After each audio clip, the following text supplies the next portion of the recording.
రచ్చబండ ముచ్చట్లకి స్వాగతం సుస్వాగతం. ఈ రోజు రచ్చబండ ముచ్చట్ల కార్యక్రమానికి స్వాగతం. మరిన్ని మంచి మంచి ముచ్చట్లతో ఈ రోజు మీ ముందుకు వచ్చేసింది బాసాని మమత.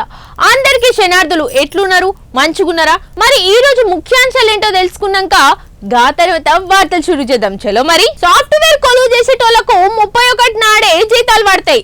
ఏదైనా ప్రైవేట్ ఉద్యోగులు లేదా కూలి పనులు చేసేటోళ్లకు జీతం పైసలు వెనక ముందు అవుతుంటాయి. వెనక ముందంటే మామూలు వెనక ముందు కాదు. ఎట్లా అంటే ఒకరికి 5 తారీఖు పడితే ఇంకొకరికి 15 తారీఖు, 20 తారీఖు, 25 తారీఖు, ఇంకా కొన్నిసార్లు అయితే నెలలు కూడా దాటిపోతుంటాయి. 2-3 నెలల జీతాలు కూడా పెండింగ్ లోనే పెట్టేటోళ్ళు ఉంటారు. కానీ ఇప్పుడు వచ్చిన ప్రభుత్వం చూడుర్రి, గవర్నమెంట్ ఉద్యోగులకు 1వ తారీఖు నాడే జీతాలు వేసిరట.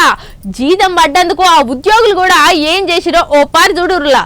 అరే కాక ఏం ఖుషీలు ఉన్నాడు, పుట్టినరోజు ఉన్నట్టుంది, హ్యాపీ బర్త్డే కాక అని చెప్దాం అనుకుంటున్నారులే. కాదు ఇగో కేక్ కట్ చేసి ఆయన పక్క పొంట అన్నకు తినిపిస్తుండే పుట్టినరోజే అనుకుంటారు ఖచ్చితంగా చాలా మంది. కాకపోతే ఏందంటే ఇగో కొత్త ప్రభుత్వ వాళ్ళు 1వ తారీఖు నాడే అందరికి జీతాలు వేసే వరకు 2,50,000 మంది ఉద్యోగులకి 1,00,000 మంది పెన్షన్లకి 1వ తారీఖునే జీతాలు వేసి టింగున మోగినటువంటి పరిస్థితి. ఇగో సంతోషాన్ని అరే ఏముంది పోన్ రిగ్గిల ముచ్చట గీదా అని చూస్తున్నారులే.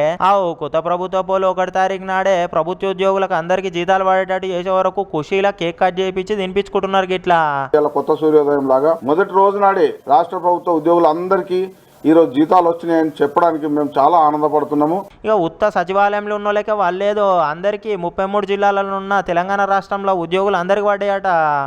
2,50,000 ఉద్యోగులకు అట్లనే 1,00,000 మంది పెన్షనర్లకు కూడా అందరికీ జీతాలు పడిపోయినాయి 1వ తారీఖు నాడే. ఇక పాత ప్రభుత్వ దాంట్లో ఎట్లుండే 5 తారీఖు, 10 తారీఖు, 15, 20 ఒక్కొక్కసారి అయితే నెల 2 నెలలకు కూడా రాకపోయేదట జీతాలు. ఇక ఇప్పుడు ఇట్లా 1వ తారీఖు నాడు పడే వరకు వింతగా అనిపించి ఇట్లా సెలబ్రేషన్స్ చేసుకుంటున్నారు అన్నట్టు.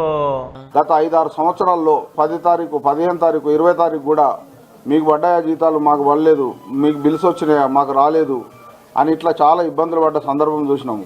మరి మొన్ననే సీరియస్గా మొన్న సీఎం రేవంత్ రెడ్డి సారు పైసల మంత్రికి చెప్పే పైసల ఆఫీసర్ తోటి మాట్లాడి అందరి జీతాలు 1వ తారీఖు వరకు పడాలని ఆర్డర్ వేసే. ఇక అట్లా చెప్పే వరకు కరెక్ట్ డ్యూటీలు చేసి 1వ తారీఖు వరకు జీతాలు పడేటట్టు చేసిరు. కానీ మీరు సుతా 1వ తారీఖు పడ్డదన్న ఖుషీల కంటే జర పబ్లిక్ తిప్పల కాకుండా దబదబ పనులన్నీ చేసుకరారి అనుకొస్తున్నారు పబ్లిక్. ఇక ఇంకో పక్క 6 గ్యారంటీల అప్లికేషన్ల మీద మీటింగ్ సుతా నడిచిందంట. నోళ్ళు మొత్తం దరఖాస్తులు ఎన్ని వచ్చినాయంటే 1,09,00,000 దరఖాస్తులు వస్తే అందులో 2,82,000 దరఖాస్తులే కరెక్ట్ ఉన్నాయట. మిగిలినవి అన్ని గాకత గట్లుంటే 6 గ్యారంటీల అప్లికేషన్ల మీద సుతం మీటింగ్ నడిపించిరట. నుల్లో 1,00,000 ఏం తక్కువ దరఖాస్తులు ఎన్ని వచ్చినాయంటే 1,09,00,000 దరఖాస్తులు వస్తే అందులో 2,82,000 దరఖాస్తులు డూప్లికేట్ అనట. ఇక ఇంకా కొన్ని దరఖాస్తులు ఏమో రేషన్ కార్డు, ఆధార్ కార్డు నంబర్లు తప్పు రాసిరు అన్నట్టు. వాళ్ళ కోసం మళ్ళా కూడా సుతా ఛాన్స్ ఉన్నది, రాసి దరఖాస్తులు పెట్టుకోవచ్చు. చూసిరు కదా ఇయాల్టి రచ్చబండ ముచ్చట్లు. మరి రేపొచ్చే రచ్చబండ ముచ్చట్లు మళ్ళీ కలుసుకుందాం. అంతవరకు సెలవు మరి.